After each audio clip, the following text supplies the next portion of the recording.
നമസ്കാരം. News and views ആരംഭിക്കുന്നു. അനുയായികൾ ആവർത്തിച്ചാവശ്യപ്പെട്ടിട്ടും കെ ബാബുവിനെ കുറിച്ച് ഒന്നും പറയാതെ കെ എം മാണി ചർച്ചയിലേക്ക് നേരിട്ട് കടക്കുകയാണ്. ചർച്ചയിൽ പങ്കെടുക്കുന്നത് കോൺഗ്രസ് നേതാവ് Shri T Siddique, Shri P C George, Shri P M Manoj, advocate Sivan Madathil എന്നിവർ തുടക്കത്തിൽ. ശ്രീ ടി സിദ്ദിഖ്, എന്തായാലും പറഞ്ഞതിലേറെയും തിരുവനന്തപുരത്ത് നിന്ന് പാലാ വരെ എത്തുമ്പോൾ പല വേദികളിലായി പറഞ്ഞതിലേറെയും അതിനിടയിൽ യൂത്ത് ഫ്രണ്ട് ഉൾപ്പെടെയുള്ളവരും ഒക്കെ പറഞ്ഞത് കോൺഗ്രസിനെതിരെയാണ്, ഗൂഢാലോചന കോൺഗ്രസിനെതിരെയാണ് എന്ന അർത്ഥത്തിലാണ് സൂചനകളെല്ലാം പറയുന്നത്. എന്തുകൊണ്ട് കെ എം മാണി രാജിവെക്കാനിടയാക്കിയ സാഹചര്യം പ്രതിപക്ഷത്തെ ആരെങ്കിലും ഗൂഢാലോചന നടത്തിയത് കൊണ്ടാണെന്നോ ബിജു രമേശിൻ്റെ പ്രവർത്തനം കൊണ്ടാണെന്നോ പറയുന്നില്ല. അറ്റാക്കുകളെല്ലാം കോൺഗ്രസിന് നേരെ തന്നെ വരുന്നു. മാണി സാർ ഒരിടത്തും ലാല് പറഞ്ഞതുപോലെയുള്ള പരാമർശങ്ങളൊന്നും മാണി സാർ നടത്തിയിട്ടില്ല. മാണി സാറ് പാലായെക്കുറിച്ചും പാലായ്ക്ക് നൽകിയ വികസനത്തെ സംബന്ധിച്ചും മാണി സാറിനെതിരായി വന്നതായ വിമർശനത്തെ സംബന്ധിച്ചൊക്കെ വൈകാരികമായി അദ്ദേഹം പ്രതികരിച്ചിട്ടുണ്ട്. UDF-നെതിരായിട്ടോ കോൺഗ്രസിനെതിരായിട്ടോ ഗവൺമെന്റിനെതിരായിട്ടോ ഒരക്ഷരം പോലും മാണി സാർ പറഞ്ഞിട്ടില്ല. ശ്രീ ടി സിദ്ദിഖ്, മാണി സാറ് നേരിട്ടൊന്നും പറഞ്ഞില്ല എന്ന് പറയുമ്പോൾ മാണി സാർ നേരിട്ടൊന്നും പറയില്ലല്ലോ, അദ്ദേഹം പലതും പറയിക്കുകയാണ് ചെയ്യുക. ഇപ്പൊ തന്നെ നോക്കുക, കെ ബാബുവിനെ കുറിച്ച് അനുയായികൾ ആവശ്യപ്പെടുന്നത് താങ്കളും കേൾക്കുന്നതാണ് ഈ പ്രസംഗത്തിനിടയിൽ. ഒന്നും കെ എം മാണി സാർ അങ്ങനെ അവർ പറയുന്നതായി ചെവി കൊടുക്കുന്നുണ്ടെങ്കിലും മറുപടി പറയുന്നതൊന്നും അതിനല്ല. അദ്ദേഹം മനസ്സിൽ കരുതി വെച്ച ചില കാര്യങ്ങൾക്കാണ്. അതായത് അദ്ദേഹം പ്ലാൻ ചെയ്തതുപോലെയാണ് പല കാര്യങ്ങളും. യൂത്ത് ഫ്രണ്ടുകാർ ഉമ്മൻചാണ്ടി വിരുദ്ധരുടെ ഗൂഢാലോചനയാണെന്ന് പറയുന്നു. അതുപോലെ ഇരട്ട നീതിയാണെന്ന് PJ ജോസഫ് പറയുന്നു. ഇതെല്ലാം ആർക്ക് നേരെയാണ് ശ്രീ സിദ്ദിഖ്? ഒപ്പം TN പ്രതാപനും മറുപടി കൊടുത്തു ശ്രീ കെ എം മാണി നേരിട്ട്.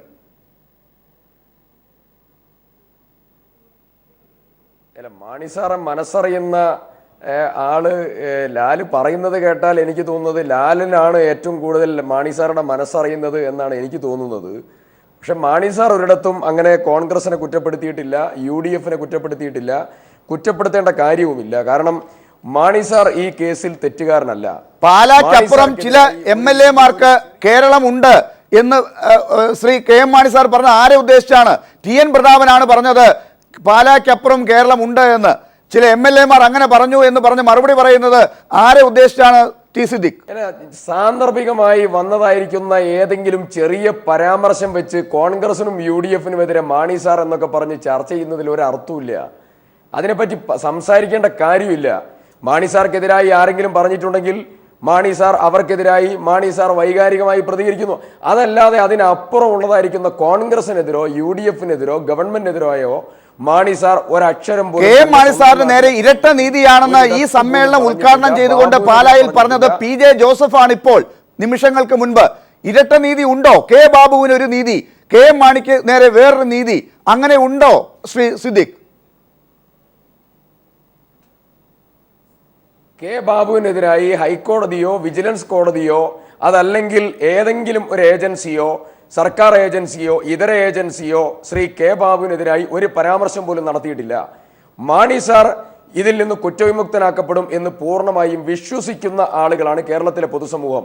കാരണം ഇല്ലിക്കാടിന്റെ ജഡ്ജ്മെന്റിൽ തന്നെ ഒരിടത്ത് പ്രൈമാ ഫേസി കേസുണ്ട് എന്ന് പറയുന്നുണ്ടെങ്കിലും അതിന്റെ 29-ാമത്തെ പേജിലെ 32-ാമത്തെ അത് നമ്മൾ പല ദിവസങ്ങളായി ചർച്ച ചെയ്താണ്. ഇല്ലിക്കാടിന്റെ വിധി എടുത്ത് വീണ്ടും നമുക്ക് ഇന്നത്തെ ദിവസം കളയാനില്ല. ഇപ്പോൾ ഇല്ലിക്കാടിന്റെ വിധി കഴിഞ്ഞു. അതിന്റെ പേരിൽ ഹൈക്കോടതിയിൽ പോയി കെ എം മാണിക്ക് തിരിച്ചടി കിട്ടി. അവിടെ സീസറിന്റെ ഭാര്യ സംശയത്തിന് അതീതയായിരിക്കണം, കെ എം മാണി മന്ത്രിയായി തുടരുന്നത് ശരിയല്ല എന്ന് ജഡ്ജി പറഞ്ഞു കഴിഞ്ഞു. അദ്ദേഹം രാജിവെച്ചു. പുറത്തിറങ്ങി അദ്ദേഹം പറയുന്നത് ഇരട്ട നീതി എന്നാണ്. കെ ബാബുവിനെതിരെ അന്വേഷണം പോലും ഇല്ലാതെ കേസ് അവസാനിപ്പിച്ചു പോയതാണ് ഇരട്ട നീതി.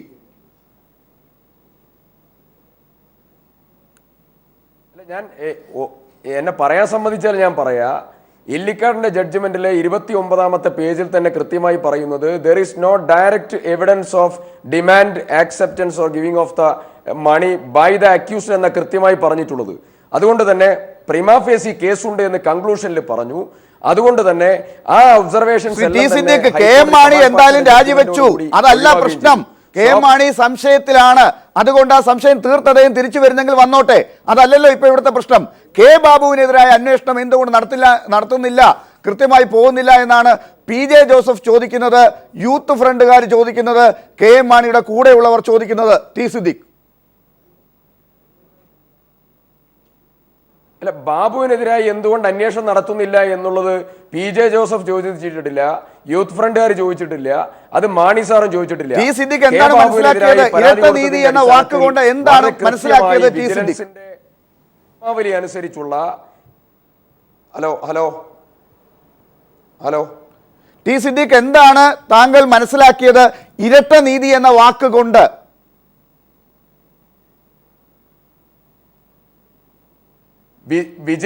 വിജിലൻസിന്റെ കോടതിയോ ഏതെങ്കിലും ഒരു സംവിധാനമോ ശ്രീ കെ ബാബുവിനെതിരെ പരാമർശം നടത്തിയിട്ടില്ല എന്നുള്ളത് മാത്രമല്ല, ലളിതകുമാരി കേസിന്റെ വിധിന്യായത്തെ അടിസ്ഥാനമാക്കി വളരെ കൃത്യമായ പ്രിലിമിനറി എൻക്വയറി നടത്തുകയും ആ എൻക്വയറിയിൽ പരസ്പര വിരുദ്ധമായ സമയത്തിന്റെ പരിമിതി കൊണ്ട് മാത്രം ഞാൻ ഓരോ ഘട്ടത്തിലും ഇടപെടുകയാണ്. താങ്കൾക്ക് അത് ഇഷ്ടപ്പെടില്ലെന്ന് എനിക്കറിയാം. എന്തായാലും ഈ അടുത്ത കാലത്തായി താങ്കൾക്കും അറിയാമല്ലോ, പല ചാനലുകളിലും നടക്കുന്ന സംഘർഷങ്ങൾ, താങ്കളും അതിൽപ്പെട്ട് പലപ്പോഴും ചർച്ചകളിൽ നിന്ന് മാറിപ്പോകേണ്ടി വന്ന ഘട്ടങ്ങൾ അറിയാമല്ലോ. എൻ്റെ ചർച്ചയിൽ എന്തായാലും താങ്കൾക്ക് ആ അവസ്ഥ ഉണ്ടാകരുത് എന്നാണ് ഞാൻ പ്രാർത്ഥിക്കുന്നത്. അതുകൊണ്ട് ഞാൻ താങ്കളോട് പറയുകയാണ്, ലളിതകുമാരി കേസ് ഇവിടെ കെ ബാബുവിന്റെ കാര്യത്തിൽ ഒരു പരാമർശ വിഷയമല്ല. അതനുസരിച്ച് കെ ബാബുവിന്റെ കേസ് അന്വേഷിച്ചിട്ടില്ല. അതിന് QV വേണം. QV ഉണ്ടായിട്ടില്ല കെ ബാബുവിന്റെ കാര്യത്തിൽ. ഇതാണ് ബിജു രമേശ് അടുത്ത ആഴ്ച കോടതിയിൽ പോയി പറയാൻ പോകുന്നത്. CPM ഇന്ന് പറഞ്ഞത്, PJ ജോസഫ് പറയുന്നത്. ഞാൻ പറയുന്നതിന് മറുപടി കേൾക്കാനുള്ള സാവകാശം ഇല്ലാതെ ലാൽ ഇങ്ങനെ പറഞ്ഞുകൊണ്ടിരിക്കുകയാണ് വെച്ചാൽ പിന്നെ ലാൽ അങ്ങ് സംസാരിച്ചോ, അല്ലാതെ ഞാൻ എന്ത് പറയാനാ? ടി സിദ്ദിഖ്, താങ്കൾ എന്തായാലും ഈ നാട്ടിൽ ഈ ചർച്ചകളൊക്കെ നടക്കുമ്പോൾ എല്ലാ മാധ്യമങ്ങളും താങ്കൾക്കെതിരായി ഗൂഢാലോചന നടത്തുന്നു എന്നാണോ മനസ്സിലാക്കുന്നത്? ഒരിക്കലുമല്ല, ഞാൻ ഗൂഢാലോചന ഒന്നും ഞാൻ പറഞ്ഞില്ലല്ലോ. ലാൽ ഇടയ്ക്ക് കയറി ഞാൻ മറുപടി പറയുന്നത് പൂർത്തീകരിക്കാൻ സമ്മതിക്കരുത്. ഞാനൊരു പ്രധാനപ്പെട്ട വാലിഡ് പോയിന്റ് പറയുമ്പോൾ അതിൽ നിന്ന് ലാൽ ഡൈവേർട്ട് ചെയ്ത പോലെ. ശരി, സിദ്ദിഖ് ആ വാലിഡ് പോയിന്റ് പറയൂ. പക്ഷേ എനിക്ക് അറിയേണ്ടത് കെ ബാബുവിന്റെ കാര്യത്തിൽ ലളിതകുമാരി കേസ് പരിപാടി ഉണ്ടായിരുന്നു, ഞാൻ അതുകൊണ്ട് പോകുന്നതാ. പ്രിലിമിനറി എൻക്വയറി നടത്തി അവസാനിപ്പിച്ചത് എന്തുകൊണ്ട് എന്നാണ്?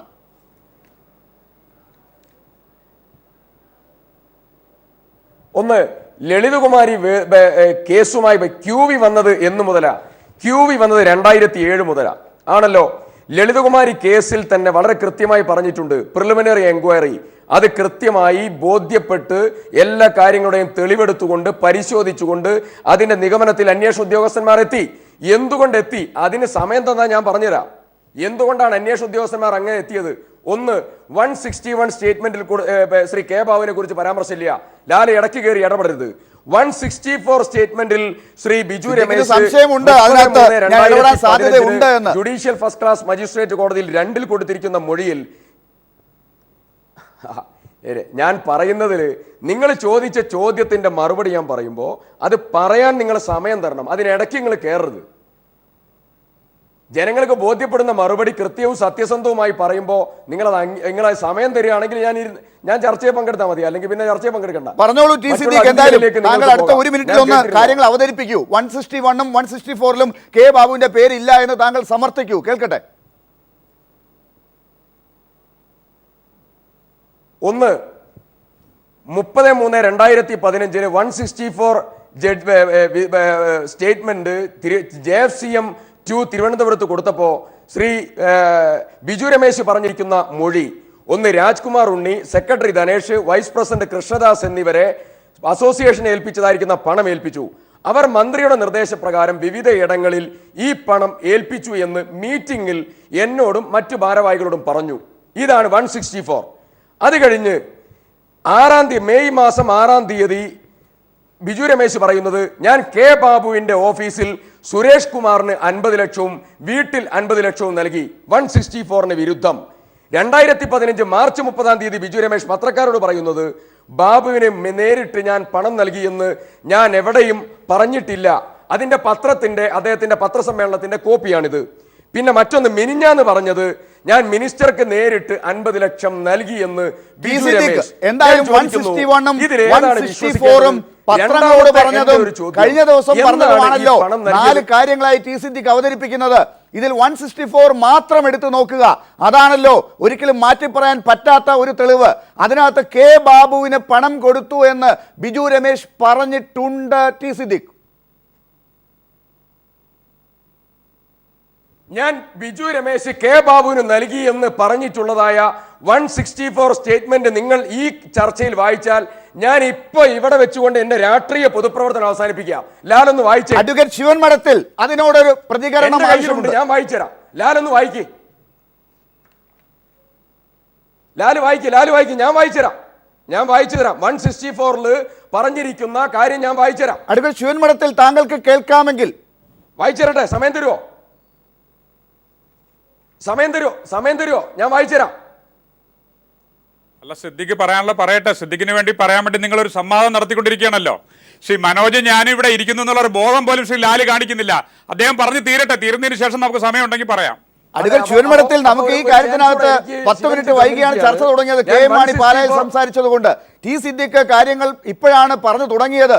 ഇപ്പോഴാണ് 164 എത്തിയത്. അത് എത്തിക്കാൻ വേണ്ടി എത്ര ചോദ്യങ്ങൾ എനിക്ക് ചോദിക്കേണ്ടി വന്നു എന്നുള്ളത് അഡ്വക്കേറ്റ് ശിവൻ മഠത്തിൽ മനസ്സിലാക്കണം. ഇനി താങ്കൾ ഒന്ന് സഹായിക്കൂ ഈ ചർച്ച മുന്നോട്ട് കൊണ്ടുപോകാൻ. അല്ലെങ്കിൽ ടി സിദ്ദിഖും ഇറങ്ങിപ്പോവും, താങ്കളും ഇറങ്ങിപ്പോവും. ഇതാണ് ഇപ്പോഴത്തെ പതിവ്. അല്ല, ഞാനേതായാലും ഒരിടത്തൊന്നും ഇറങ്ങി പോവാറില്ല. അല്ല, എന്നോടുള്ള ചോദ്യം എന്താണ് ലാല് ചോദിച്ചെന്ന് പറഞ്ഞാൽ ഞാൻ പറയാം. ഇപ്പോ 164 കെ ബാബുവിന്റെ പേരില്ല എന്നാണ് ടി സിദ്ദിഖ് പറയുന്നത്. താങ്കളുടെ മനസ്സിലാക്കൽ എന്താണ്? കെ ബാബുവിന് പണം നൽകി എന്ന് പറഞ്ഞിട്ടില്ല. അതാണ് സ്റ്റേറ്റ്മെന്റ്. ടി സിദ്ദിഖ് ഇത് കോടതിയിലല്ല, ഏതെങ്കിലും ഒരു ചെറിയ കാര്യം എടുത്ത് അങ്ങോട്ടും ഇങ്ങോട്ടും കെ ബാബു തിരിഞ്ഞിരുന്നോ അങ്ങോട്ട് മാറിയിരുന്നോ എന്നുള്ളതല്ല. കെ ബാബുവിന്റെ കയ്യിൽ പണം എത്തി എന്ന് ബിജു രമേശ് 164 പറഞ്ഞിട്ടുണ്ടോ എന്നതാണ് എന്റെ ചോദ്യം.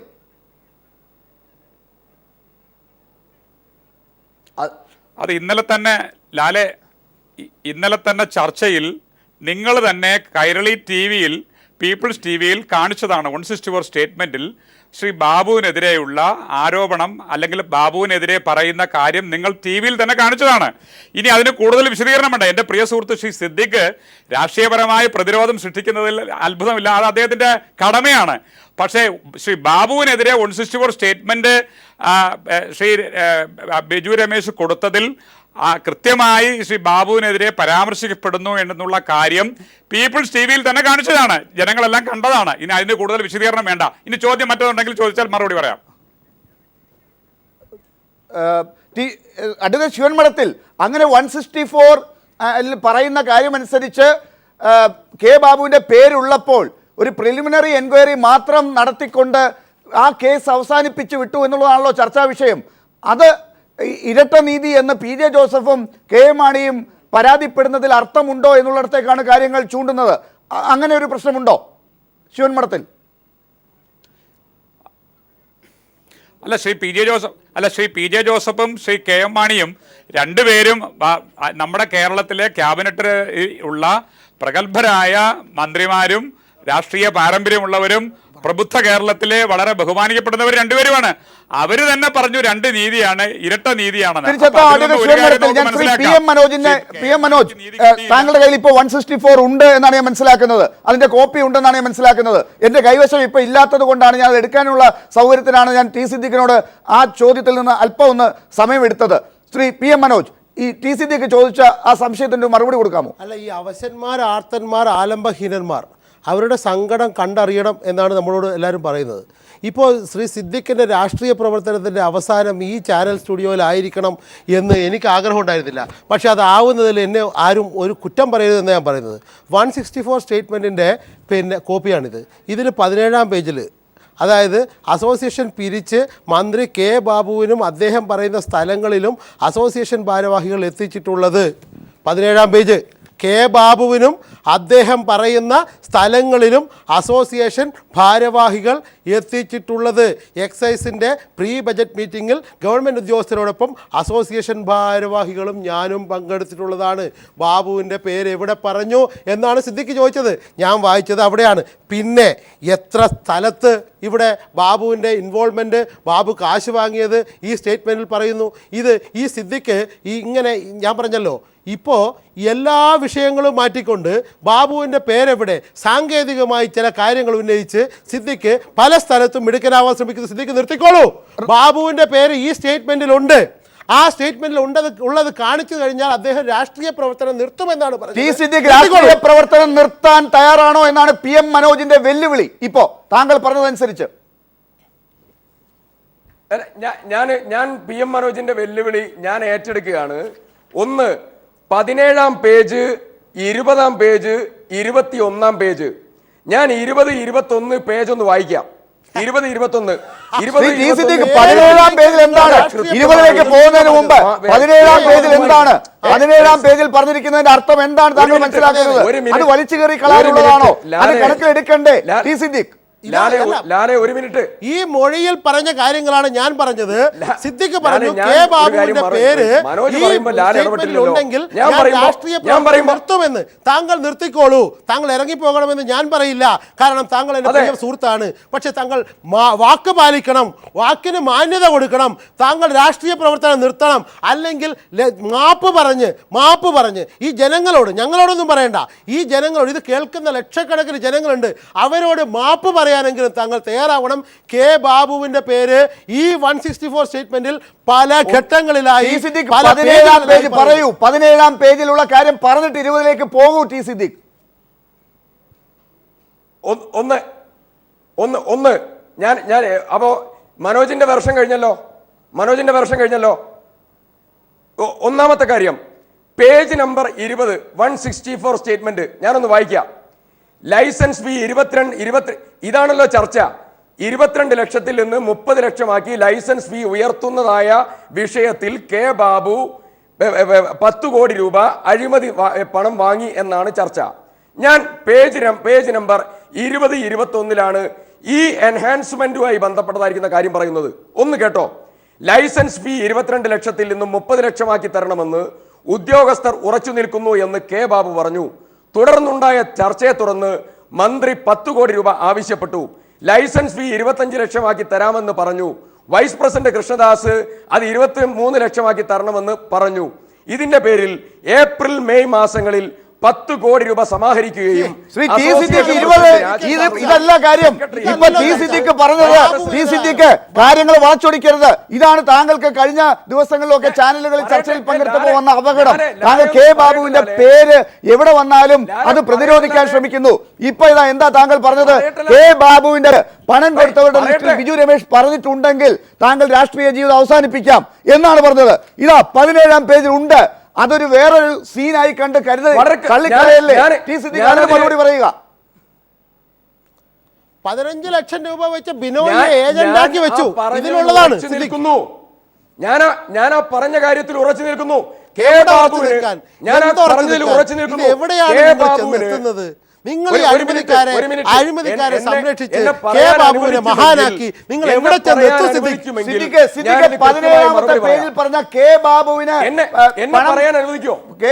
കെ ബാബുവിനും ബാബു പറഞ്ഞവർക്കും കൊടുത്തു എന്ന് പറഞ്ഞതിനെ ബിജു രമേശ് പറഞ്ഞതിനെ താങ്കൾ എതിർക്കുന്നുണ്ടോ? ഇപ്പോ അങ്ങനെ ബിജു രമേശ് പറഞ്ഞല്ലോ. അല്ല, മനോജും ലാലും കൂടി ചർച്ചയാണെങ്കിൽ എന്നെ പറയുന്ന സന്ദർഭത്തിൽ അതിനിടയ്ക്ക് കയറി സംസാരിക്കരുത്. എന്നെ പറയാൻ അനുവദിക്കുകയാണെങ്കിൽ ഞാൻ ചർച്ചയിൽ ഈ ചോദ്യത്തിന് ഉത്തരം പറയൂ. താങ്കൾക്കുള്ള അവസരമാണ്. ഈ ചോദ്യത്തിന് ഉത്തരം താങ്കളുടെ കയ്യിലുണ്ടോ? താങ്കൾ മറുപടി പറയാൻ സമ്മതിക്കണ്ടേ? നിങ്ങൾ മറുപടി പറയാൻ സമ്മതിക്കണ്ടേ? പറയൂ.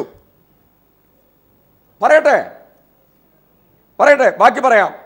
ഇതിന്റെ പേരിൽ മെയ് മാസങ്ങളിൽ 10 കോടി രൂപ സമാഹരിക്കുകയും അസോസിയേഷൻ പ്രസിഡന്റായ Rajkumar Unni, secretary MD Dhanesh, vice പ്രസിഡന്റായ കൃഷ്ണദാസ് എന്നിവരെ അസോസിയേഷൻ ഏൽപ്പിച്ചു. ഇനി കേട്ടോളണം, ഇനി ശ്രദ്ധിക്കണം. മന്ത്രിയുടെ നിർദ്ദേശപ്രകാരം ഇവർ ആ തുക പല സ്ഥലങ്ങളിലായി എത്തിച്ചതായി എന്നോടും മറ്റു ഭാരവാഹികളോടും ഇവർ മീറ്റിംഗിൽ പറഞ്ഞു.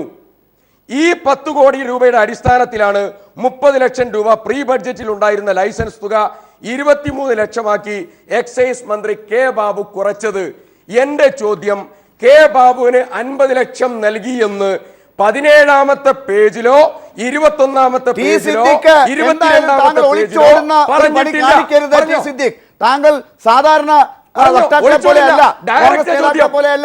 ലക്ഷം രൂപ കെ ബാബുവിന് നൽകിയെന്ന് പറഞ്ഞിട്ടുണ്ടോ? പേര് ഇതാ ഇപ്പോൾ കാണിക്കുന്ന ഈ ദൃശ്യത്തിലുണ്ട്. ഇതിനകത്തുണ്ട് കെ ബാബുവിന്റെ പേര്. എന്നാണ് താങ്കൾ പറഞ്ഞത്. 50 ലക്ഷം പണം പേരാണത്. അത് ഇല്ല എന്ന് താങ്കൾ പറഞ്ഞു. താങ്കൾ രാഷ്ട്രീയ ജീവിതം അവസാനിപ്പിക്കുകയോ അത് അല്ലാതിരിക്കുകയോ ഒക്കെ താങ്കൾക്ക് ചെയ്യാം. പി എം മനോജ് പറഞ്ഞതുപോലെ പക്ഷേ അതല്ല, താങ്കൾ ഈ കാര്യം ഇല്ല എന്ന് ഒരു പറയുന്നത് മിനിറ്റ്. താങ്കൾ തിരിച്ചെടുക്കണം. അല്ല, ഞാൻ ലാലിനോട് ഒരൊറ്റ കാര്യം. ലാലെ 50 ലക്ഷം രൂപ കെ ബാബുവിന് നൽകിയെന്ന് 17ാമത്തെ പേജിലോ 21-ലോ താങ്കൾ ഇപ്പൊ ആ ദൃശ്യത്തിൽ കാണുന്ന ആ കാര്യം ഒന്ന് വായിച്ചു നോക്കൂ. ഇത് പ്രേക്ഷകർക്ക് വേണ്ടി കൊടുത്തിരിക്കുകയാണ്. മന്ത്രി കെ ബാബുവിനും അദ്ദേഹം പറയുന്ന സ്ഥലങ്ങളിലും അസോസിയേഷൻ ഭാരവാഹികൾ പണം എത്തിച്ചിട്ടുള്ളത്, അതായത് അവിടെ കൊടുത്തു എന്നാണ് പറഞ്ഞിരിക്കുന്നത്. അടുത്തത് ഒരുപാട് പറയുന്നുണ്ട് അതില്. എന്റെ ചോദ്യം സിദ്ദിഖിന് 50 ലക്ഷമാണല്ലോ ഇവിടുത്തെ കേസ്. മനസ്സിലായാലും 50 ലക്ഷം. 21ാമത്തെ പേജ് ഒന്ന് കാണിച്ചേ. 20-21 കുറിച്ച് എന്ത് പറയുന്നു? ഈ പേജിനെ കുറിച്ച് എന്ത് പറയുന്നു? 17 എന്തുകൊണ്ട് സിദ്ദിഖ് തൊടുന്നില്ല? അതിലേക്ക് വരാ 50 ലക്ഷം നൽകി എന്നാണ് ബിജു രമേശ് പറഞ്ഞിട്ടുള്ളത്. 50 ലക്ഷം നൽകി സിദ്ദിഖാണ് വെല്ലുവിളിച്ചത്. ആ ദൃശ്യം വേണമെങ്കിൽ കാണിക്കാം. എന്ത് പറഞ്ഞാണ് താങ്കൾ വെല്ലുവിളിച്ചത്? കെ ബാബുവിന്റെ പേര് പണം കൊടുത്തവരുടെ ലിസ്റ്റിൽ ഇല്ല എന്നാണ്. ആ വെല്ലുവിളി വേണമെങ്കിൽ ഒരിക്കൽ കൂടി കാണിക്കാം. ഞാൻ ആ വെല്ലുവിളിയിൽ ഉറച്ചു നിൽക്കുന്നു. 50 ലക്ഷം രൂപ കെ ബാബുവിന് നൽകിയെന്ന് 17ാമത്തെ പേജിലോ 20-ലോ 21-ലോ ഉണ്ടോ? ഇല്ല, അങ്ങനെ ആരും പറഞ്ഞില്ല. ഞാൻ അങ്ങനെ ചോദിച്ചിട്ടുമില്ല. 50 ലക്ഷം ഞാൻ അങ്ങനെ ചോദിച്ചിട്ടില്ല. ഞാൻ പറഞ്ഞത് 164-ൽ ബിജു രമേശ് കെ ബാബുവിന്റെ പേര് പറഞ്ഞിട്ടുണ്ട് എന്നാണ്. അതുണ്ട്, അതില്ല എന്നാണ് താങ്കൾ പറഞ്ഞത്.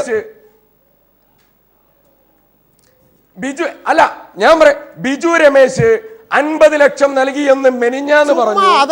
അതിന് മുമ്പേയുള്ള സന്ദർഭങ്ങളിൽ പറഞ്ഞു. അദ്ദേഹം 164-ൽ 50 ലക്ഷം പറഞ്ഞിട്ടില്ല. ടി സിദ്ദിഖ് 50 ലക്ഷം എവിടുന്ന എടുത്തോണ്ട് വരുന്നത്? ഇവിടെ ആരും പറഞ്ഞില്ല 50 ലക്ഷത്തിന്റെ കാര്യം. ടി സിദ്ദിഖ് മനസ്സിലാക്കേണ്ടത് കെ ബാബു പണം വാങ്ങിയെന്നോ പണം അദ്ദേഹത്തിന് കൊണ്ടു കൊടുത്തുവെന്നോ ബിജു രമേശ് ഈ 164-ൽ പറഞ്ഞിട്ടുണ്ടോ എന്നതാണ് ചോദ്യം. അത് വന്നിട്ടുണ്ട്, അതില്ല എന്ന് താങ്കൾ പറഞ്ഞത് തെറ്റ്. വാക്കുകൾ മാറ്റുന്നവരാണ് ബിജു രമേശ്. വാക്കുകൾ മാറ്റുന്നവരാണ് ബിജു രമേശ്. 5-6 തവണ വാക്കുകൾ മാറ്റി ബിജു രമേശ്. 164 കൊടുത്തത് ബിജു രമേശ് മാറ്റിയിട്ടില്ല. 164 പറഞ്ഞില്ലേ? ബിജു രമേശ് കെ ബാബുവിന് 50 ലക്ഷം നൽകി എന്ന് എവിടെയെങ്കിലും പറഞ്ഞിട്ടുണ്ടോ? സിദ്ദിഖ് ഒരു മഹാപാവമാണ്. അദ്ദേഹത്തെ കഴിയില്ല. അദ്ദേഹം ഈ 50 ലക്ഷം എന്ന് പറയുകയല്ലാതെ വസ്തുനിഷ്ഠമായിട്ട് ഈ വിവാദങ്ങളൊന്നും ഖണ്ഡിക്കാൻ അദ്ദേഹത്തിന്റെ കയ്യിൽ ഒന്നുമില്ല. അദ്ദേഹം പറയുന്നത് ബാബു കള്ളുകുടിക്കാത്തവനാണ്, ബാബു നല്ലവനാണ്, ബാബു മഹാനാണ്, ബാബു ഇതുവരെ പച്ചവെള്ളം ചവച്ച് കുടിച്ചിട്ടേ ഉള്ളൂ, അതുകൊണ്ട് ബാബുവിന് ഒരു കുഴപ്പം വരരുത് എന്ന് അദ്ദേഹം കരുതുന്നു. അദ്ദേഹം ഒരു മഹാനായ മനുഷ്യനാണ്, ബാബുവിനെ രക്ഷിക്കാൻ വേണ്ടി അവതാരമെടുത്ത പുരുഷനാണ്. അതുകൊണ്ട് ഇത്തരം ചോദ്യങ്ങളൊന്നും ചോദിച്ച് സിദ്ദിഖിനെ വിഷമിപ്പിക്കരുത്. പക്ഷേ ഇത് സർപ്പം പോലത്തെ തെളിവാണ്. ഈ തെളിവ് ഈ 164 അനുസരിച്ച് ബിജു രമേശ് കൊടുത്ത മൊഴിയാണ് മജിസ്ട്രേറ്റ് കോടതിക്ക് മുമ്പിൽ. ഇതിൽ ഇദ്ദേഹം പറഞ്ഞത് ഈ 10 കോടി ആവശ്യപ്പെട്ടത്, ഈ മന്ത്രി 10 കോടി ആവശ്യപ്പെട്ടതും, അത് കഴിഞ്ഞ് ഈ ലൈസൻസ് 25 ലക്ഷമാക്കി ചുരുക്കി തരാമെന്ന് പറയുന്നത് ഒക്കെ വളരെ വിശദമായിട്ട് ഇതിലുണ്ട്. ഇത് തന്നെയാണ് മാണി പറഞ്ഞത്. ബിജു രമേശ് ആർക്ക്? നമ്മുടെ ബാബുവിന് നന്മ വരട്ടെ എന്ന്.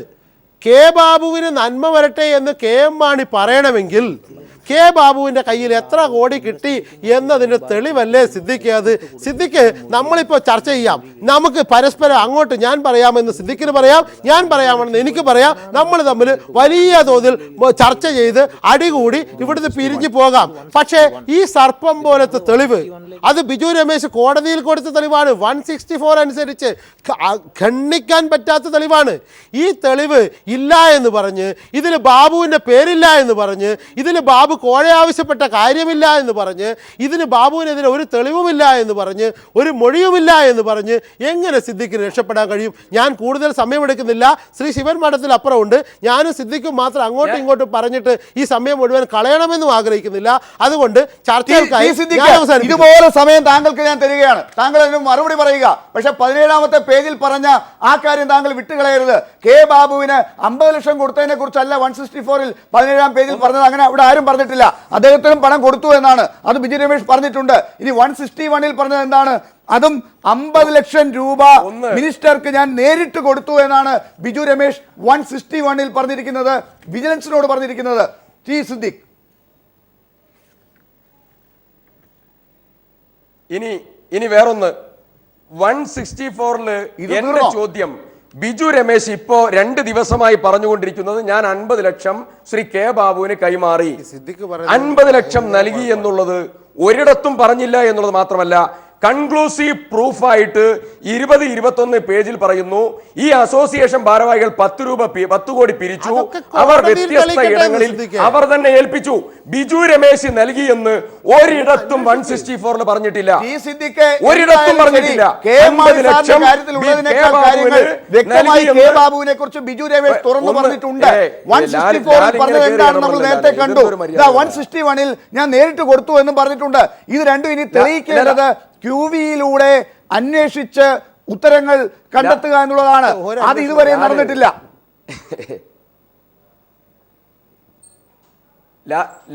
ലാല് ഞാൻ പറഞ്ഞു തീരുന്നതിന് മുമ്പേ എന്നെ കയറി അറ്റാക്ക് ചെയ്യുക. അങ്ങനെ ആയിട്ടുണ്ടെങ്കിൽ എനിക്കൊന്നും പറയാൻ പറ്റില്ല. PM മനോജ് നല്ല ഡിബേറ്ററാണ്. PM മനോജ് പറയുമ്പോ നിങ്ങൾ സ്വസ്ഥമായിട്ട് ഇരുന്നല്ലോ, അതുപോലെ ഒന്ന്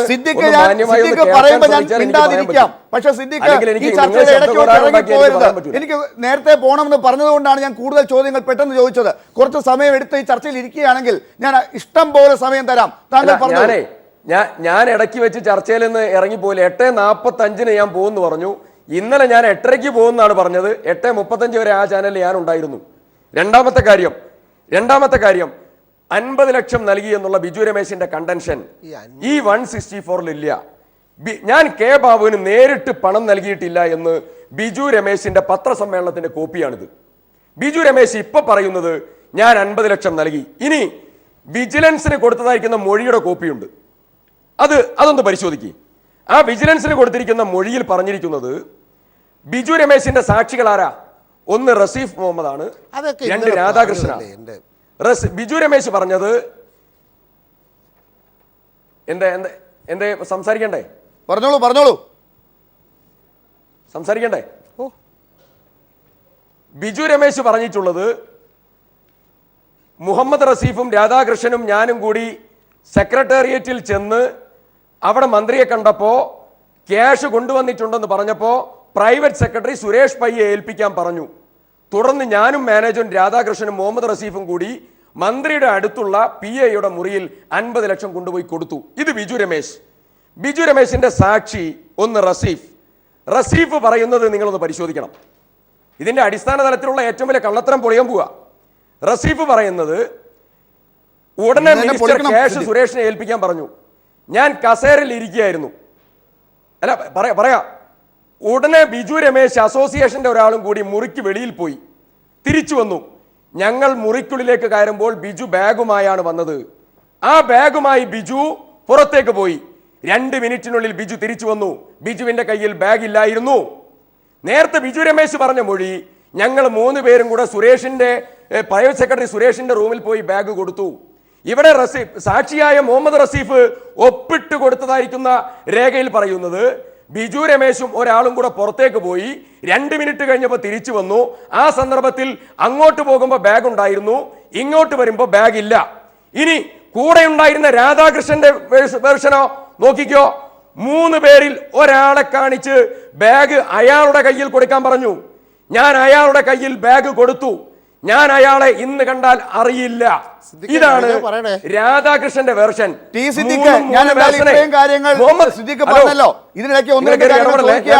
ഇവിടെ ഈ റഫീസിനെയും ഒപ്പം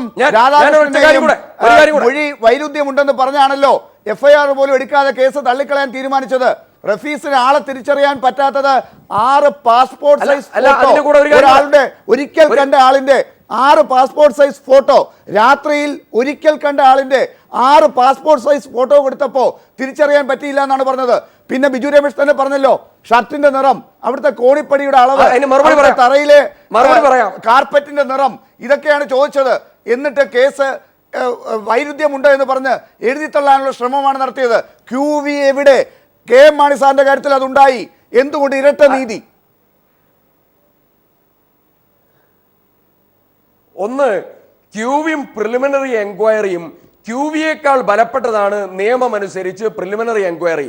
അത് ആദ്യം നിങ്ങൾ പരിശോധിക്കണം. അത് വേണ്ട എന്ന് രണ്ടാമത്തെ സുപ്രീം കാര്യം, കോടതി തന്നെ ആദ്യമേ 6 പറഞ്ഞു കഴിഞ്ഞു. പാസ്പോർട്ട് റസീഫ് 42 ദിവസം പറയുന്നത് മുതൽ ഒരു വർഷം വരെ കാലതാമസം ഉണ്ടാകും അന്വേഷണത്തിന്. ഞാനൊന്ന് പറഞ്ഞോട്ടെ, നിങ്ങൾ എന്നോട് ചോദിക്കുകയാണെങ്കിൽ എനിക്ക് പറയാനുള്ള സമയം തരണം. പ്രതിരോധത്തിലാകുന്ന നേതാക്കന്മാരെ രക്ഷിക്കാൻ അല്ലെങ്കിൽ വേണ്ടിയാണ് ലാല് മാത്രം ലളിതകുമാരി പറഞ്ഞുകൊണ്ടിരിക്കണം. കേസിൽ ഈ കാര്യങ്ങൾ കൊണ്ടുവന്നിട്ടുള്ളത്. അത് വേണ്ട എന്ന് നിങ്ങൾ എപ്പോഴാണ് തീരുമാനിച്ചത്? എന്തുകൊണ്ട് അങ്ങനെയാണ്? കെ എം മാണി സാറിനും ആ നിയമം ബാധകമായില്ല. ഒന്ന്, ലളിതകുമാരി കേസിന്റെ വിധി ഒന്ന് പൂർണ്ണമായിട്ട് വായിച്ചിട്ടുണ്ടോ ലാലെ? ഞാൻ വായിച്ചിട്ടുണ്ട്. ഞാൻ പഠിക്കുന്ന സമയത്തും വായിച്ചിട്ടുണ്ട്, അല്ലാതെ വായിച്ചിട്ടുണ്ട്. ലളിതകുമാരി കേസിൽ പറഞ്ഞിട്ടുള്ളത് എൻക്വയറി കൃത്യമായി പ്രിലിമിനറി എൻക്വയറിയെ കുറിച്ച് പറഞ്ഞിട്ടുണ്ട്. എന്താ നിങ്ങൾ പറയണേ? നിങ്ങൾ തെറ്റിദ്ധരിപ്പിക്കുക. രണ്ടാമത്തെ കാര്യം, 6 ഫോട്ടോ കൊടുത്തതിനെ പറ്റി പറഞ്ഞല്ലോ. റസീഫ് പറഞ്ഞത് ഈ പ്രിലിമിനറി എൻക്വയറിയെ കുറിച്ച് വിജിലൻസിന്റെ ഹെഡ്ക്വാർട്ടേഴ്സിൽ ആർക്കും അറിയില്ല. അപ്പോൾ വിവരാവകാശ രേഖ അനുസരിച്ച് വിജിലൻസ് ഹെഡ്ക്വാർട്ടേഴ്സിൽ നിന്ന് കിട്ടിയതനുസരിച്ച് പറയുന്നത് ഇങ്ങനെ ഒരു എൻക്വയറി നടന്നതിനെ കുറിച്ച് അറിയില്ല എന്നാണ്. എന്തുകൊണ്ട് ഇങ്ങനെ ഒരു ആശയക്കുഴപ്പം? അല്ല, അതൊക്കെ ലാല് ഞാൻ മറുപടി പറയുമ്പോ അതിന്റെ ഇടയ്ക്ക് കയറി പറയില്ലേ? ഞാൻ പറഞ്ഞതിന് ശേഷം നിങ്ങൾ പറഞ്ഞോ 6 ഫോട്ടോ കാണിച്ചു. 6 ഫോട്ടോ കാണിച്ചപ്പോ അദ്ദേഹം പറഞ്ഞു എനിക്ക് ആളെ കൃത്യമായിട്ട് അറിയാം. 6 ഫോട്ടോ വെച്ച് കാണിച്ചു. ഇതിലേതാണ് ബിജു രമേശ്? ആദ്യം തന്നെ ഫോട്ടോയുടെ പിറകിൽ റസീഫ് മുഹമ്മദിന്റെ സിഗ്നേച്ചർ അറ്റസ്റ്റ് ചെയ്യിപ്പിച്ചു. എന്നിട്ട് ചോദിച്ചു ഈ ഫോട്ടോ ആണോ, ഈ ഫോട്ടോയാണോ, ഇതാണോ? അവസാനം പറഞ്ഞു എനിക്ക് ആളെ തിരിയില്ല. ആളെ തിരിയില്ല. ഇതാണ് പ്രശ്നം. എല്ലാവർക്കും അറിയാം. ഇതാണ് പ്രശ്നം. വിളമ്പിയിട്ട് കാര്യമില്ലല്ലോ, നമുക്ക് കൃത്യമായിട്ട് പോണമല്ലോ. ഇതാണ് പ്രശ്നം. എന്താണ് നടന്നത്? ഐഡന്റിഫിക്കേഷൻ പരേഡ് നടത്തിയോ? പാസ്പോർട്ട് സൈസ് ഫോട്ടോയാണോ കാണിക്കുന്നത്? എന്തുകൊണ്ട് ആളെ കാണിച്ചില്ല?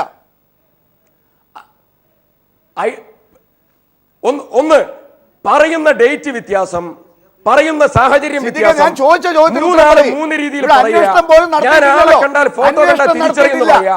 ആ ആളുടെ ഫോട്ടോ കാണിച്ചപ്പോ എനിക്ക് ഒരു മിനിറ്റ്, എന്താ ചോദിച്ചെന്താ? അന്വേഷണം എവിടെ നടത്തി Shri T Siddique? K M Mani സാറിന്റെ കാര്യത്തിൽ അന്വേഷിച്ചതുപോലെയുള്ള അന്വേഷണം നടത്തിയതിന്റെ റിപ്പോർട്ടാണ് നീ ലാല് ചൂണ്ടിക്കാണിക്കുന്നതും ഞാൻ ചൂണ്ടിക്കാണിക്കുന്നതും. അന്വേഷണത്തിൽ ഒരു രീതിയിൽ തെളിവില്ല. ഹെഡ്ക്വാർട്ടേഴ്സിൽ അതില്ല. വിവരാവകാശ രേഖയിൽ അത് പറയുന്നുണ്ട്. QV നടത്തുന്ന പ്രിലിമിനറി എൻക്വയറി നടത്തിയാൽ മതി. QV-യിലേക്ക്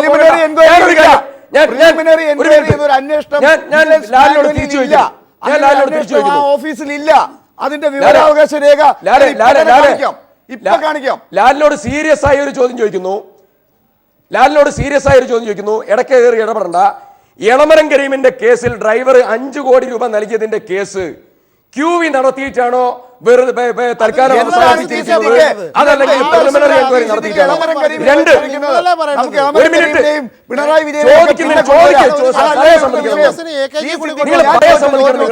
നിങ്ങൾ കയറി പ്രസംഗിക്കുന്നത് ഇതെന്ത് പരിപാടിയാ? ഇമാതിരി വർത്താനം പറയാൻ പാടോ? നിങ്ങൾ ചോദിച്ചതിന് മറുപടിയായി പറയണ. നിങ്ങൾ ചോദിച്ചതിന് മറുപടി പറയുമ്പോൾ ഇറക്കി കയറുക. അവരുടെ പേരൊക്കെ കൊണ്ടുപോവാ, എന്നിട്ട് അവർക്ക് നിങ്ങൾ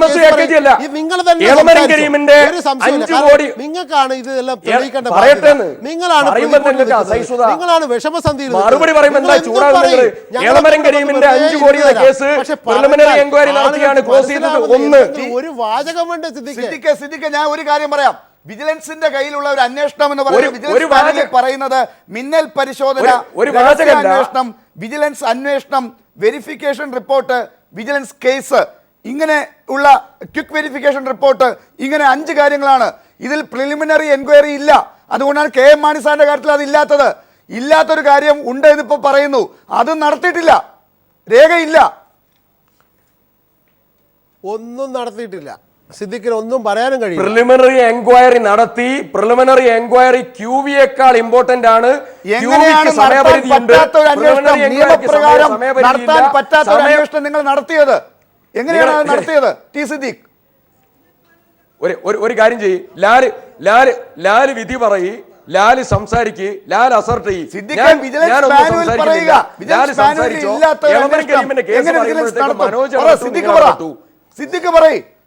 ശിവമഠത്തിൽ പോയല്ലേ? എന്നാ പിന്നെ കെ എം മാണിയുടെ കാര്യത്തിൽ എന്തുകൊണ്ട് നടത്തിയില്ല?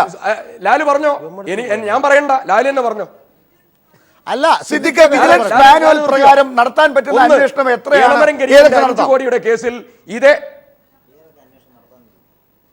പറയ്. ഒന്ന്, എളമരം കരീമിന്റെ 5 കോടിയുടെ കേസിൽ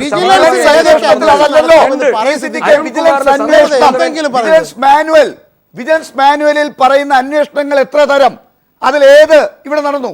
പറയാമോ സിദ്ദിഖിന്?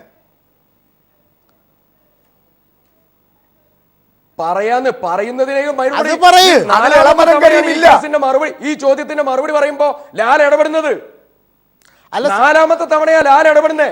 നാലാമത്തെ തവണ ഇതിന് മറുപടി പറയുമ്പോ നാലാമത്തെ തവണയാ ലാൽ ഇടപെടുന്നേ. എങ്ങനെ മറുപടി പറയാ? ഈ സിദ്ദിഖ് എത്ര തരം അന്വേഷണം? 1, 2, 3, 4 പറയ്. ഞാൻ പറയട്ടെ. ഒന്ന്, ഇടയ്ക്ക് കയറി ഇടപെടണ്ട. ഒന്ന്, എളമരം കരീമിന്റെ ഡ്രൈവറുടെ 5 കോടിയുടെ കേസ്, കെ ബാബുവിന്റെ സമാനമായ preliminary enquiry equivalent to above than QV. ഞാൻ ചോദിച്ച ചോദ്യത്തിന് ഉത്തരം പറയുന്നില്ല. ദേഷ്യം വരുന്ന ഒരു കാര്യം, ടി സിദ്ദിഖ് നല്ല നേതാവാണ്, പക്ഷേ ദേഷ്യം ഉണ്ടാകുന്ന രീതിയിൽ ഉത്തരം പറയരുത് സിദ്ദിഖ്. ഞാൻ ഒരു കാര്യം കൂടെ ചോദിക്കട്ടെ. ഈ പറഞ്ഞ തരത്തിലുള്ള അന്വേഷണം ഞാനതിന്റെ നിയമവശത്തിലേക്ക് പോകുന്നേ ഉള്ളൂ. അതിനു മുമ്പ് ലാല് കയറി എന്നെ മറുപടി പറയാൻ സമ്മതിക്കില്ല എന്നുള്ളതാണെങ്കിൽ ഞാൻ മറുപടി പറയുന്നില്ല. കൈരളി ചാനലിലെ പ്രേക്ഷകർ കേൾക്കട്ടെ. ടി സിദ്ദിഖിന് മറുപടി പറയാൻ ലാല് സമ്മതിക്കില്ല. മറുപടി പറയാൻ ലാല് സമ്മതിക്കില്ല. PM മനോജ് തുടർന്നോ. ലാൽ, ഒരു ചർച്ചയ്ക്ക് അതിഥികളായിട്ട് നിങ്ങൾ കുറെ ആളുകളെ കൊണ്ടിരുത്തുക. എന്നിട്ട് ഈ സിദ്ദിഖ് എന്ന് പറയുന്ന, ശരിയാണ്, അദ്ദേഹത്തിന് കുറേ വിഷമങ്ങളുണ്ട്. അദ്ദേഹത്തിൻ്റെ വിഷമങ്ങൾ പറഞ്ഞാലും തീരാത്ത വിഷമങ്ങളാണ്. പക്ഷെ അദ്ദേഹത്തിന് മാത്രം നിങ്ങൾ സമയം കൊടുക്കുകയും മറ്റുള്ളവരൊക്കെ ഇപ്പോൾ ശിവമഠത്തിൽ ഇറങ്ങിപ്പോയി എന്ന് എനിക്ക് തോന്നുന്നത് സഹിക്കാഞ്ഞിട്ടാണ്. ഈ സിദ്ദിഖിനെ സഹിക്കാഞ്ഞിട്ടാണ് ഞാൻ ഇറങ്ങിപ്പോകാതിരിക്കുന്നത്. എനിക്ക് ഈ പീപ്പിളിനോട് ഒരു വലിയ കമ്മിറ്റ്മെന്റ് ഉള്ളതുകൊണ്ട്. കാരണം നിങ്ങളാണ് ഈ വാർത്തയെല്ലാം പുറത്തു കൊണ്ടുവരുന്നത്. അതുകൊണ്ട് മാത്രമാണ് നിങ്ങളാണ് ഞാൻ ഈ സിദ്ദിഖിനെ പോലെയുള്ള ആളുകൾ പറഞ്ഞത് ചവച്ചത് തന്നെ ചവച്ചുകൊണ്ടിരിക്കുക. എന്താ കഥ? സിദ്ദിഖിന് ഞാൻ സമയം തരുന്നു, പക്ഷെ PM മനോജിന് ഇത്രയും നേരം എനിക്ക് തർക്കിക്കാൻ സമയം കൊടുക്കാൻ പറ്റാത്തത് കൊണ്ട് 1 മിനിറ്റ് ഞാൻ PM മനോജിൽ നിന്ന് ഒരു കാര്യം എടുക്കുകയാണ്. എന്തായാലും ഇരട്ട നീതി എന്ന് ആളുകൾ പറഞ്ഞുകൊണ്ടിരിക്കുന്നത് എന്താണ് PM മനോജ്? അല്ല, ഇരട്ട നീതി എന്ന് പറയുന്നത് LDF-കാരോ അല്ലെങ്കിൽ മാധ്യമ പ്രവർത്തകരോ അല്ല. ഇരട്ട നീതി എന്ന് ഇന്നലെ KPCC എക്സിക്യൂട്ടീവ് യോഗത്തിൽ പറഞ്ഞത് PJ കുര്യനാണ്. PJ കുര്യൻ രാജ്യസഭയിലെ കോൺഗ്രസിന്റെ പ്രതിനിധിയും ഉപാധ്യക്ഷനുമാണ്. അദ്ദേഹമാണ് പറഞ്ഞത് മാണിക്ക് ഒരു നീതി, ബാബുവിന് ഒരു നീതി. ഇത് ശരിയാണോ എന്ന്. സിദ്ദിഖ് ആ കമ്മിറ്റിയിൽ ഉണ്ടോയെന്ന് എനിക്കറിയില്ല. ഇന്ന് പത്രങ്ങളിൽ വന്ന വാർത്തയാണ്. ഇന്ന് രണ്ടാമത് ആ ഇരട്ട നീതി എന്ന വാദം ഉയർന്നത് കേരള കോൺഗ്രസിനാണ്. അതും സിദ്ദിഖ് കേട്ടിട്ടോന്ന് അറിയില്ല. കാരണം സിദ്ദിഖ് ഒന്നും കേൾക്കൂല. സിദ്ദിഖ് റേഡിയോ പോലെയാണ്, അങ്ങോട്ടേ പറയൂ, ഇങ്ങോട്ട് പറയുന്നൊന്നും കേൾക്കൂല. സിദ്ദിഖിന് ചോദ്യം കേൾക്കൂല, ഉത്തരമേ സിദ്ദിഖിൽ നിന്നുള്ളൂ. അദ്ദേഹം അത് പറഞ്ഞോട്ടെ, കുഴപ്പമില്ല. പക്ഷേ ഇരട്ട നീതി അത് പ്രകടമല്ലേ, നാട്ടുകാർക്കെല്ലാം അറിയില്ലേ? കാരണം മാണി കോഴ വാങ്ങി എന്നത് എല്ലാവർക്കും അറിയാം. അതിനേക്കാൾ വലിയ കോഴ ബാബു വാങ്ങി എന്നും എല്ലാവർക്കും അറിയാം. പക്ഷേ മാണി ശിക്ഷിക്കപ്പെട്ടു, മാണി മന്ത്രിസ്ഥാനം രാജിവെക്കേണ്ടി വന്നു. ബാബുവിനെതിരെ ഒരു അന്വേഷണവുമില്ല. ഒരു അന്വേഷണവും അന്വേഷണം വിജിലൻസ്, ഈ വിജിലൻസിന്റെ 5 തരം അന്വേഷണമുള്ളതിൽ ഒരു അന്വേഷണം പോലും നടത്താതെ ബാബുവിനെ കുറ്റവിമുക്തനാക്കി കൃത്യമായി മന്ത്രി പദത്തിൽ തന്നെ അദ്ദേഹം നിർമ്മലൻ, സദ്ഗുണ സമ്പന്നൻ, നിർദോഷി, അതുപോലെ കല്യാണം കഴിക്കാത്തവൻ പറഞ്ഞോന്നറിയില്ല, അങ്ങനെ വളരെ പച്ചവെള്ളം ചവച്ച് കുടിക്കുന്നവനാക്കിയിട്ട് ബാബുവിന് സിദ്ദിഖ് സർട്ടിഫിക്കറ്റ് നൽകുന്നു, ബാക്കി എല്ലാവരും സർട്ടിഫിക്കറ്റ് നൽകുന്നു. പക്ഷേ മാണി പറയുന്നു ബാബുവിന്. അതാണ് വിഷയം. ടി സിദ്ദിഖ്, നമുക്ക് ഓരോന്നായിട്ട് തന്നെ ചർച്ച ചെയ്ത് പോവുകയാണെങ്കിൽ ഞാൻ സമയം തരാം ടി സിദ്ദിഖ്. പക്ഷേ എനിക്ക് ഡയറക്റ്റ് ഉത്തരം തന്നിട്ട് താങ്കൾ വിശദീകരിച്ചോളൂ. കെ ബാബുവിനെതിരായി എന്തുകൊണ്ട് KM മാണിയുടെ കാര്യത്തിൽ നടത്തിയതുപോലെയുള്ള അന്വേഷണം നടത്തിയിട്ടില്ല എന്ന ലളിതമായ ചോദ്യം, അതിനൊരു ഉത്തരം പറയുക. ഒന്ന്, എന്നെ ഉത്തരം പറയാൻ ലാല് സമ്മതിക്കൂല. നിങ്ങൾക്കെതിരായി വരും എന്നുള്ളത് കൊണ്ട് അപ്പ ലാല് കയറി ഇടപെടും. നിങ്ങൾ ഇവിടെ ഇരട്ട അനീതി കാണിക്കല്ലേ. നിങ്ങൾ ആദ്യം ശിവൻ മഠത്തിനോട് ചോദിച്ചോ. ചോദ്യത്തിന്റെ മറുപടി പറയുമ്പോൾ ലാല് കയറി ഇടപെടും. അദ്ദേഹത്തോട് അനീതി കാണിക്കണ്ട. ഞാൻ 9 മണിക്ക് വേറെ ചാനലിൽ പോകാന്ന് പറഞ്ഞിട്ടുണ്ട്. ഞാൻ ആ സമയത്ത് അങ്ങോട്ട് പോയിക്കോളാം. ടി സിദ്ദിഖ് ഇറങ്ങി പോകാൻ വേണ്ടി പറഞ്ഞതല്ലോ. അവിടെ ചെന്നാലും ഇതേ ചോദ്യമാണ് ചോദിക്കുക. ആ ചോദ്യത്തിന്റെ മുന്നിലും 10 മണി വരെ ഇത് തന്നെ പറഞ്ഞുകൊണ്ടിരുന്നാൽ അവര് അവിടെ ഇറങ്ങിപ്പോകാല്ലാതെ നിവൃത്തി ഉണ്ടാവില്ല. എന്റെ ഒരു ചോദ്യത്തിന് ഉത്തരം പറയുക. KM മാണിയുടെ കാര്യത്തിൽ നടന്നതുപോലെ ഒരു അന്വേഷണം കെ ബാബുവിന്റെ കാര്യത്തിൽ നടന്നോ? ഒന്ന്, ഞാനിപ്പോ ഇത് പറയാൻ തുടങ്ങുമ്പോ PM മനോജ് ഇടപെടും. PM മനോജ് നല്ല ഡിബേറ്ററാണ്, നല്ല, എനിക്ക് തർക്കമൊന്നുമില്ല. പക്ഷേ ഞാൻ മറുപടി പറയുമ്പോൾ നിങ്ങൾ കയറി ഇടപെടുക. ആറാമത്തെ തവണ നിങ്ങൾ ഇടപെടും. ഒന്ന്, എളമരം കരീമിന്റെ കേസിലുണ്ടായ സമാനമായിട്ടുള്ള എൻക്വയറി. രണ്ട്, അരുൺകുമാറിന്, VSന്റെ മകൻ അരുൺകുമാറിന് സന്തോഷ് മാധവന്റെ കേസിൽ 50 ലക്ഷം സന്തോഷ് മാധവൻ നൽകി എന്ന് പറയപ്പെടുന്നതായ സമാനമായ കേസിലുള്ളതായിരിക്കുന്ന വിധി, എൻക്വയറി. മൂന്നാമതായിട്ട് ലളിതകുമാരി കേസിൽ പറഞ്ഞിട്ടുള്ള എൻക്വയറി കൃത്യമായി കണ്ടക്ട് ചെയ്തു എന്നുള്ളത് മാത്രമല്ല, മാണിക്കെതിരായിട്ടുള്ള തുടരന്വേഷണം പ്രഖ്യാപിക്കുന്നതുവരെ ഇത് ക്ലോസ് ചെയ്തതിന് ശേഷം ഒരക്ഷരം ഇതുവരെ ഉരിയാടിയിട്ടില്ല. രണ്ടാമതൊരു കാര്യം ഞാൻ ചോദിക്കുന്നു, വളരെ പ്രധാനപ്പെട്ട ഒരു ചോദ്യം, എന്നാണ് ഈ പണം നൽകിയത്? ബിജു രമേശ് പറഞ്ഞിട്ടുണ്ടോ? ബിജു രമേശ് പറഞ്ഞിട്ടുള്ളത് ഏപ്രിലാണ്. അതൊന്നും അല്ല ചോദ്യം. ഇങ്ങനെ പറഞ്ഞുകൊണ്ടിരുന്നാൽ എങ്ങനെയാണ് ഇടപെടാതിരിക്കുക? ഇതൊക്കെ ബിജു രമേശ് പറഞ്ഞതനുസരിച്ച് QVയിൽ അന്വേഷണം നടത്തി അവിടെ KM മാണിക്കെതിരായി വിജിലൻസ് കോടതി വിധിച്ചു കഴിഞ്ഞു. ഹൈക്കോടതി അത് ശരിവെച്ചു കഴിഞ്ഞു. KM മാണി രാജിവെച്ചു. K ബാബു ഇതുപോലൊരു അന്വേഷണത്തിലേക്ക് പോയോ? അതല്ല പ്രശ്നം. സിദ്ദിഖ് ആ പറഞ്ഞ ശരിയാണ്. കാരണം എന്നാണ് പണം നൽകിയിട്ടുള്ളത്? സിദ്ദിഖ് ഇങ്ങനെ എന്താ ആഗ്രഹിച്ച് നടക്കേണ്ട കാര്യമുണ്ടോ? ശ്രീ ബാബുവിനോട് ചോദിക്കാൻ പണം വാങ്ങിയത് എന്ന്. ബാബുവാണല്ലോ പണം വാങ്ങിയത്. ആ പണം എന്നാണ് വാങ്ങിയത് എന്ന് സിദ്ദിഖ് ബാബുവിനോട് ചോദിക്കുന്ന പ്രശ്നമേ ഉള്ളൂ. ഇത് PM മനോജിന്റെ PM മനോജിന്റെ സംസാരത്തിലൂടെ ഒരു കാര്യം വ്യക്തമായി. നൽകിയവന് ഡേറ്റ് അറിയില്ല, വാങ്ങി എന്ന് പറയപ്പെടുന്ന ബാബു പറയണം. അത് തന്നെയാണ് നിങ്ങളുടെ സ്ട്രാറ്റജി. അത് തന്നെയാണ് നിങ്ങളുടെ സ്ട്രാറ്റജി. നിരപരാധിയായ K ബാബു പറയണം, നൽകി എന്ന് പെടുന്ന ബിജു രമേശിനില്ല. ബിജു രമേശ് പറഞ്ഞത് ഏപ്രിൽ മാസം, ഇന്ന് വരെ ബിജു രമേശ് പറഞ്ഞത് ഏപ്രിൽ മാസം, മുഹമ്മദ് പറഞ്ഞത് മെയ് മാസം. ഇടയ്ക്ക് ഞാൻ പറയട്ടെ ബിജു രമേശ് പറഞ്ഞത് ഏപ്രിൽ. റസീഫ് മുഹമ്മദ് ഹൈക്കോടതിയിൽ തനിക്ക് പോലീസ് സംരക്ഷണം ആവശ്യപ്പെട്ടുകൊണ്ട് പറഞ്ഞ കേസിൽ പറഞ്ഞത് മെയ് മാസം. അതിനുശേഷം ഇടയ്ക്ക് വെച്ചുകൊണ്ട് മംഗളം ദിനപത്രത്തിന് അനുവദിച്ചതായ ഇന്റർവ്യൂവിൽ അദ്ദേഹം ബിജു രമേശ് പറഞ്ഞത് ഏപ്രിൽ 20-ആം തീയതി. അതാണല്ലോ ബിജു രമേശ് പറഞ്ഞതായി സത്യമായി പറയുന്നത്. 164 മാത്രം എടുക്ക്. മംഗളത്തിനോട് പറഞ്ഞതും ടി സിദ്ദിഖിന് ഇഷ്ടമുള്ള പത്രങ്ങളോട് പറഞ്ഞത് മാത്രമാണോ എടുക്കുന്നത്? പീപ്പിളിനോട് പറഞ്ഞത് പോലും എടുക്കണ്ട. 164 പറഞ്ഞത് മാത്രം, അതിൽ പറഞ്ഞത് മാത്രം എടുക്കുക ടി സിദ്ദിഖ്.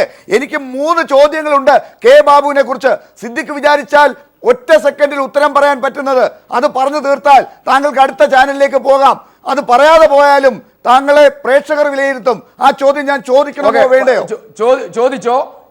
3 ചോദ്യം ചോദിച്ചോ. ആ 3 ചോദ്യത്തിന് മറുപടി ഞാൻ പറയാ. 3 ചോദ്യം ചോദിച്ചോളൂ. എന്റെ ഒന്നാമത്തെ ചോദ്യം, ഈ പ്രാഥമിക അന്വേഷണം നിയമപ്രകാരം നടത്താൻ പറ്റുന്നതാണോ? അതെന്തുകൊണ്ട് KM മാണിയുടെ കാര്യത്തിൽ നടത്തിയില്ല, K ബാബുവിന് മാത്രം? ഒരു വാചകത്തിൽ ഉത്തരം. 1, 2. അതിനുത്തരം പറയും. രണ്ടാമത്തെ ചോദ്യം ഞാൻ 3 എണ്ണത്തിനോട് ഒരുമിച്ച് മറുപടി പറയാം. എല്ലാത്തിനും ഒറ്റ ഉത്തരം മാത്രമേ ടി സിദ്ദിഖിന്റെ കയ്യിലുള്ളൂ. അതിങ്ങനെ റെക്കോർഡ് ചെയ്ത് വെച്ചിരിക്കുകയാണ്. അത് പറയാൻ പോവാണ്. എന്റെ രണ്ടാമത്തെ ചോദ്യം, എത്ര തരം വിജിലൻസ് അന്വേഷണം ഉണ്ട് ടി സിദ്ദിഖ്? അത് ഏതൊക്കെ? അതാണ് രണ്ടാമത്തത്. മൂന്നാമത്തത്, എന്തുകൊണ്ട് K ബാബുവിന് QV നടത്തിയില്ല, ക്വിക്ക് വെരിഫിക്കേഷൻ നടത്തിയില്ല? ഈ 3 ചോദ്യങ്ങൾ പറയുക. പ്രേക്ഷകർ വിലയിരുത്തുന്നു. ടി സിദ്ദിഖിന് രാഷ്ട്രീയം തുടരാം, തുടരാതിരിക്കാം. ഒരൊറ്റ ചോദ്യമാണ്. ഈ 3 ഒരൊറ്റ ചോദ്യമാണ്.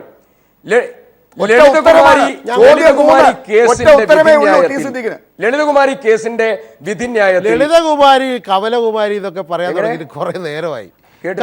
ഉത്തരം പറയൂ. അല്ല, അങ്ങനെയാണെങ്കിൽ പിന്നെ നിങ്ങൾ പറഞ്ഞോ. ഉത്തരം നിങ്ങൾ പറഞ്ഞില്ലേ? ഞാനൊന്ന് പറഞ്ഞു മറുപടി പറഞ്ഞോട്ടെ. നിങ്ങൾ എന്തുകൊണ്ടാ ഈ ആരോപണം ഉന്നയിക്കുന്നേ? എന്തുകൊണ്ടാ 9 ബാർ നടത്തിയ ആളാണ് ബിജു രമേശ്. പൂട്ടി 20 ലക്ഷം രൂപ ഡെയിലി കളക്ഷൻ ഉണ്ടായിരുന്നു. പൈസ കിട്ടുന്നില്ല. ആരാ K ബാബു? ഒന്ന് ചോദിച്ച ആരാ K ബാബു? നിങ്ങൾ ബീവറേജസ് കോർപ്പറേഷന്റെ ഔട്ട്ലെറ്റ് പൂട്ടിയ ആള്, കേരളത്തിലെ 80 ബീവറേജസ് കോർപ്പറേഷൻ പൂട്ടിയ വ്യക്തി, കയ്യിൽ വെക്കാവുന്ന മദ്യത്തിന്റെ അളവ് നേർപ്പടിയാക്കി കുറച്ചയാള്, കേരളത്തിൽ തദ്ദേശ സ്വയംഭരണ സ്ഥാപനങ്ങൾക്ക് ബാർ ലൈസൻസ് കൊടുക്കാനുള്ള അധികാരം നൽകിയതായ വ്യക്തി. ബിജു രമേശ് പറയുന്നത് ഈ കെ ബാബുവാണ് 30 ലക്ഷത്തിന്റെ പേര് പറഞ്ഞ ലൈസൻസ് ഫീ ഏറ്റവും കൂടുതൽ ഫണ്ട് 2 കോടി ഉണ്ടായിരുന്ന ഫണ്ട് 20 ലക്ഷമാക്കി ഉയർത്തിയതായിരിക്കുന്ന ഭരണാധികാരി. അങ്ങനെ തുടങ്ങി കേരള രാഷ്ട്രീയ ചരിത്രത്തിൽ ബാറിന്റെ പ്രവർത്തന സമയം 6 മണിക്കൂർ കുറച്ചതായ കേരള ചരിത്രത്തിലെ ആദ്യത്തെ മന്ത്രി. ബാർ മുതലാളിമാർക്കും അബ്കാരികൾക്കും എതിരായി ഏറ്റവും കൂടുതൽ പ്രവർത്തനക്ഷമമായ മന്ത്രിയാണ് ബാബു. ബിജു രമേശ് പറയുന്നത് ലൈസൻസിന് വേണ്ടി 30 ലക്ഷം എന്ന് പറഞ്ഞിട്ട് അരുൺകുമാറിന്റെ കേസിൽ, എളമരം കരീമിന്റെ കേസിൽ, ലളിതകുമാരി കേസിൽ എല്ലാം ചെയ്തതുപോലെ എൻക്വയറി നടത്തി കോൺട്രഡിക്ടറി ആയ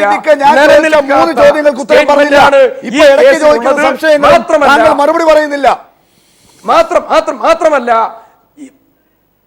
മാത്രം ഞാൻ ചോദിച്ച ചോദ്യം വരണേ.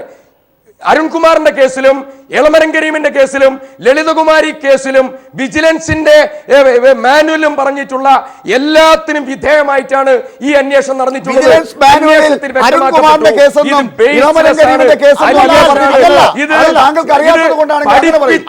കള്ളന്മാരാണല്ലോ.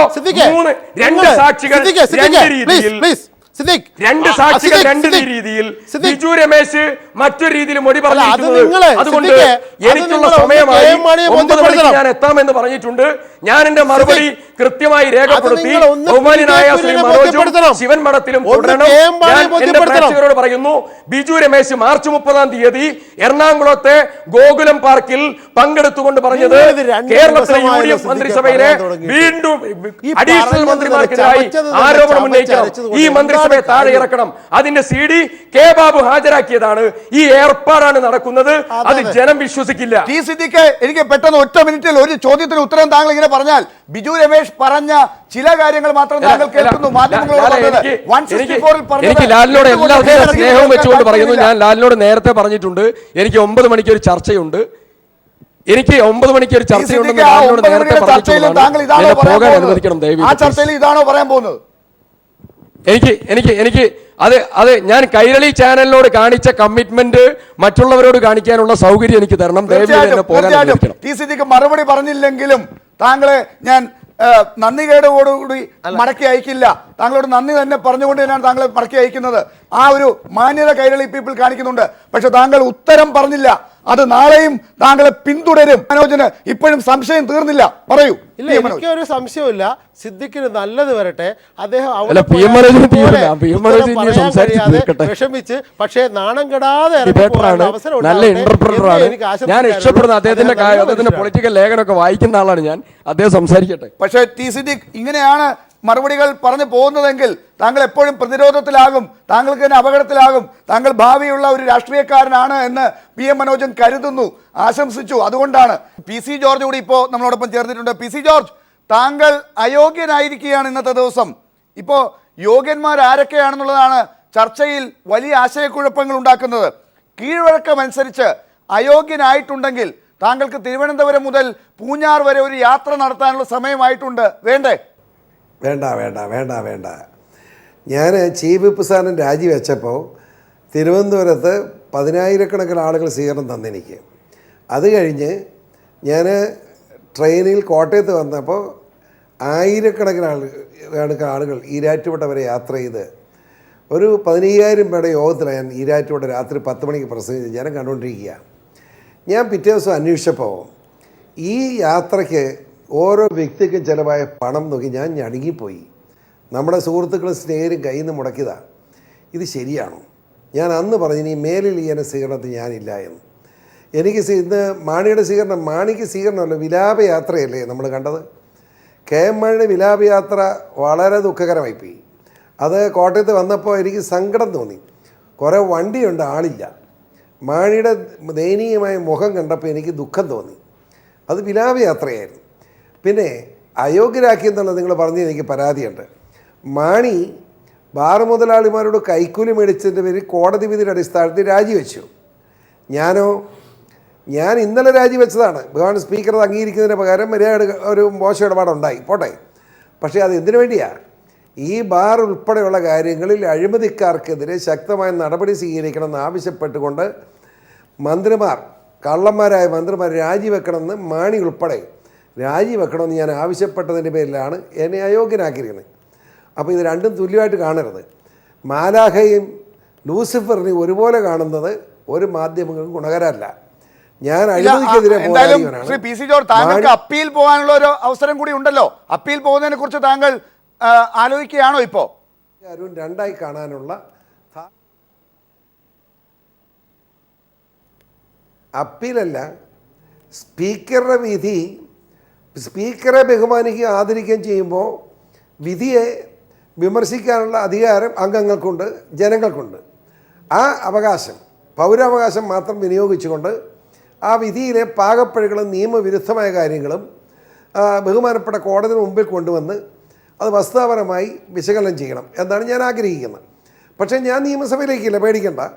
എൻ്റെ രാജ്യം അദ്ദേഹം സ്വീകരിക്കാത്തത് കൊണ്ട് ഇപ്പോൾ ഹൈക്കോടതി സ്പീക്കറുടെ വിധി സ്റ്റേ ചെയ്താൽ എനിക്ക് നിയമസഭയിൽ പോകാം അംഗമായി. പക്ഷേ ഞാൻ പോവില്ല, നിങ്ങളാരും സംശയിക്കേണ്ട. പ്രത്യേകിച്ച് ഉമ്മൻചാണ്ടി കൈപോക്കാൻ വേണ്ടി ഇനി നിയമസഭയിലേക്ക് പോകുന്നത് ഒരു മൂന്നാം തരമല്ലേ? അതുതന്നെയല്ല, ഈ അഴിമതി കേസ് മാണി രാജിവെച്ചുകൊണ്ടായില്ലല്ലോ. 3 പ്രതികളുണ്ട്, എനിക്ക് നല്ലവണ്ണം അറിയാം. ഉമ്മൻചാണ്ടി 1-ാം പ്രതി, 2-ാം പ്രതി കെ ബാബു, 3-ാം പ്രതിയാണ് മാണി. 3-ാം പ്രതിയെ അടിച്ചിറക്കി വീട്ടിലോട്ട് പറഞ്ഞു വിട്ടിരിക്കുക, കരഞ്ഞുകൊണ്ട് ഇതേ പാലായിലേക്ക് പൊയ്ക്കൊണ്ടിരിക്കും. ഇപ്പോൾ പാലായി ചെന്ന് കാണും, കരഞ്ഞുകൊണ്ടിരിക്കുക. കാണണം, സങ്കടം തോന്നി. ഞാനിവിടെ ഇരിക്കുമ്പോൾ കുളിക്കാനാണെന്ന് പറഞ്ഞ് ഇവിടെ വന്നു. ആ മുഖം കണ്ടപ്പോൾ എനിക്ക് തോന്നി ഇനി മേലി ഇങ്ങേർക്കെതിരെ മിണ്ടണ്ടാന്ന്. ദയനീയമാണ്, ദയനീയം. പിന്നെ കുറ്റം ചെയ്താൽ ദൈവശിക്ഷ കിട്ടും, ദൈവശിക്ഷയാണ്. അതുകൊണ്ട് ഞാനിങ്ങനെ പറയുന്നുള്ളൂ. അപ്പോൾ 2-ാം പ്രതി 1-ാം പ്രതി ചിരിച്ചോണ്ടിരിക്കുക, ഇരുത്താം. 2-ാം പ്രതി രാജിവെക്കണ്ടേ? അങ്ങേർക്കെതിരെ കേസ് കൊടുത്തില്ലേ? കെ ബാബു എൻ്റെ സുഹൃത്താണ്. പക്ഷേ 1-ാം പ്രതിയായി ഉമ്മൻചാണ്ടി പറഞ്ഞിട്ടാണല്ലോ ഈ കാശ് വിതരണമൊക്കെ നടന്നത്. ശ്രീ പി സി ജോർജ്, ഇപ്പൊ താങ്കൾ ഈ പറയുന്ന 1-ാം പ്രതിയും 2-ാം പ്രതിയും 3-ാം പ്രതിയും ഒക്കെ, അല്ലെങ്കിൽ അവരുടെ കൂടെയുള്ളവരും ഒക്കെ അങ്ങോട്ടും ഇങ്ങോട്ടും പറയുന്നത് ഇതൊക്കെ ഗൂഢാലോചനയാണ് എന്നാണ്. ഇങ്ങനൊരു ഗൂഢാലോചന സിദ്ധാന്തമാണ് ഇപ്പോൾ പുറത്തേക്ക് വരുന്നത്. യൂത്ത് ഫ്രണ്ട് പോലും ഇന്ന് പറഞ്ഞു ഉമ്മൻചാണ്ടി വിരുദ്ധരുടെ ഗൂഢാലോചനയാണ് ഈ കെ എം മാണിക്കെതിരെ നടക്കുന്നത് എന്ന്. ഈ ഗൂഢാലോചന സിദ്ധാന്തം എന്താണത്?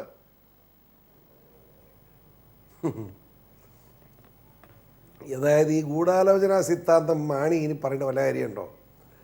ഈ മാണിക്കെതിരെ FIR എടുത്തതുമായി ബന്ധപ്പെട്ട് ക്വിക്ക് വെരിഫിക്കേഷൻ വന്നപ്പോൾ തന്നെ ഞങ്ങൾ ഒരുമിച്ച് കെ എം മാണിയോടൊപ്പം ഞങ്ങൾ കോട്ടയത്ത് ഓഫീസിൽ ചേർന്നു. ഞങ്ങൾക്ക് എല്ലാവർക്കും ഉമ്മൻചാണ്ടി ചെയ്ത് കൊലപാതകമായതെന്ന്. കാരണം എന്താ? കഴിഞ്ഞ കരുണാകരനെ കൊല്ലാൻ ഉൾപ്പെടെ ബഹുമാനപ്പെട്ട AK ആന്റണിയെ ഉൾപ്പെടെ കൊല്ലാൻ മാണിയും ഉമ്മൻചാണ്ടിയും ഒറ്റയ്ക്കായിട്ട് നിന്നതാണ്. അത് കഴിഞ്ഞ് ഇപ്പോൾ ഈ കേസുമായിട്ട് മുന്നോട്ട് പോകുമ്പോൾ എല്ലാ കൊള്ളയ്ക്കും എല്ലാ വൃത്തികേടിനും കൂട്ടാണ് രണ്ടും. ആ കൂട്ടത്തിൽ കുഞ്ഞാലിക്കുട്ടി സാഹിബ് കൊണ്ട് അത് വേറൊരു വശം.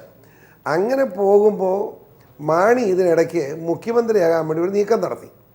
ആ നീക്കം വിജയിക്കാൻ പോകുന്നുവെന്ന് ഇൻ്റലിജൻസിന് റിപ്പോർട്ട് കിട്ടിയ ഉമ്മൻചാണ്ടി കെ എം മാണിയെ മുഖ്യമന്ത്രിയാക്കിയ ഭാഗമാണ് ഇന്ന് തിരുവനന്തപുരത്ത് പാലായിലേക്കുള്ള വിലാപയാത്ര. ശ്രീ പി സി ജോർജ്, അതായത് ശ്രീ ഉമ്മൻചാണ്ടിയുടെ നേതൃത്വത്തിൽ നടന്ന ഗൂഢാലോചനയുടെ ഫലമായിട്ടാണ് ഇന്ന് കെ എം മാണി തിരുവനന്തപുരത്ത് നിന്ന് പാലാ വരെ ഇങ്ങനെ വിലാപയാത്ര നടത്തി എത്തിയത് എന്നാണോ പി സി ജോർജ് പറയുന്നത്? ഇതാണോ കേരള കോൺഗ്രസിന്റെ ഗൂഢാലോചന അന്വേഷിക്കാനുള്ള കമ്മിറ്റി കണ്ടെത്തി അവർ പൂഴ്ത്തി വച്ചിരിക്കുന്ന റിപ്പോർട്ട് അതിനകത്തും പറയുന്നത്? ഞാൻ മാണിയെ അങ്ങനെ കരുതുന്നില്ല. കാരണം ഇപ്പോൾ ഒരിടത്തും രക്ഷയില്ലാത്ത ഗതിയാണ് കെ എം മാണിക്കുള്ളത്. കെ എം മാണി ഇനി ഉമ്മൻചാണ്ടി സ്വീകരിക്കില്ല എന്ന് ഉമ്മൻചാണ്ടിയായിട്ട് അകന്നു കഴിഞ്ഞു. ഉമ്മൻചാണ്ടി എത്ര തോളെ കൈയിട്ടാലും ഹൈക്കോടതി വിധി വന്ന അന്ന് മുതൽ പിറ്റേ ദിവസം രാവിലെ 8:30 വരെ, പിറ്റേ ദിവസം രാത്രി 8:30 വരെ കെ എം മാണി രാജിവെക്കുന്ന നിമിഷം വരെ മാണിയെ ഉമ്മൻചാണ്ടി കണ്ടത് എങ്ങനെയാണെന്ന് മാണിക്കറിയാം. പ്രത്യേകിച്ച് PJ ജോസഫിന് ശക്തി പകർന്നുകൊണ്ട് KC ജോസഫിനെ PJയുടെ വീട്ടിലേക്ക് പറഞ്ഞു വിടുക ചെയ്തു.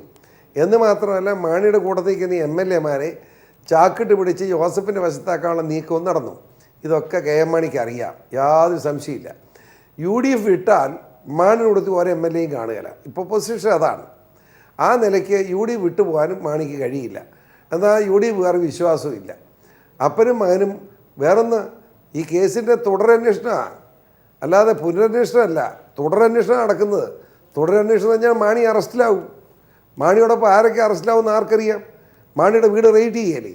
മാണിയുടെ ഇന്ന് 25 ലക്ഷം രൂപ മേടിച്ച് തിരിച്ചെത്താൻ Shri P C George, Shri P M Manoj, അങ്ങനെയാണെങ്കിൽ കെ എം മാണിയെ അറസ്റ്റ് ചെയ്യാൻ വേണ്ടിയുള്ള, അദ്ദേഹത്തെ ജയിലിലാക്കാൻ വേണ്ടിയുള്ള ആ ഗൂഢാലോചന നടത്തുന്നത് ആരാണെന്നാണ് പി സി ജോർജ് പറഞ്ഞു വരുന്നത് ശ്രീ പി എം മനോജ്? അല്ല, ഇതൊരു വിലപേശലാണ്. ഉമ്മൻചാണ്ടിയും അതുപോലെ ഗവൺമെൻറ്റുമായി ബന്ധപ്പെട്ട മറ്റ് മുഴുവൻ ആളുകളും ഇടയ്ക്കിടെ പറഞ്ഞുകൊണ്ടിരിക്കുന്നു കെ എം മാണി നിരപരാധിയാണ്, അദ്ദേഹം തിരിച്ചു വരുമെന്ന്.